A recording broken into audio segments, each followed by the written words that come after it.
கல் தோன்றி மண் தோன்ற காலத்திற்கு முன் தோன்றிய மூத்த குடியான தமிழ் குடியின் மூத்தமான கள்ளர் குலத்தின் 2000 பட்டங்களில் தொண்டைமான்.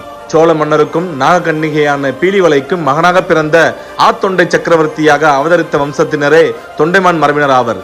இவர்கள் வேங்கட பகுதியில் யானைகளை அடக்கி போருக்கு பயிற்சி கொடுக்கும் மலமுலம் வணங்கிய கல்வர் கோமான் புள்ளியை முன்னோராக கொன்றவர்கள். திருபுவன சக்கரவர்த்தியான முதலாம் குலோத்துங்க சோழத்தேவரின் முதன்மை தளபதியும் கலிங்க போரை முன்னின்று நடத்தி 1000 யானைகளை கொன்று குவித்து வெற்றி வாகை சூடிய கருணாகர தொண்டைமான் இவ்வீர மரபினரே. கிபி 11 நூற்றாண்டில் வேங்கடை மலைப்பகுதியில் ஏற்பட்ட அந்நிய படையெடுப்பால் திருச்சி அம்புக்கோவிலில் அஞ்சுக்குடிகளின் அரையராக பிற்காலத்தில் தனித்த புது அரசாக இங்கிருந்து பிரிந்து அறந்தங்கி தொண்டைமான், சூறைக்குடி தொண்டைமான், கப்பலூர் தொண்டைமான், அம்பு நாட்டு தொண்டைமான் என தனித்த அரசாக உருவெடுத்தனர். இதில் அம்பு நாட்டு தொண்டைமான்கள் கிபி 1948 வரை ஏறத்தாழ 300 வருடங்கள் ஆகச்சிறந்த மக்கள் விரும்பும் மன்னராட்சி நடத்தினர். ஏனைய தொண்டைமான் மரபினர்கள் ஜமீன்களாகவும் அம்பலகளாகவும் அதிகார சுருக்கத்தில்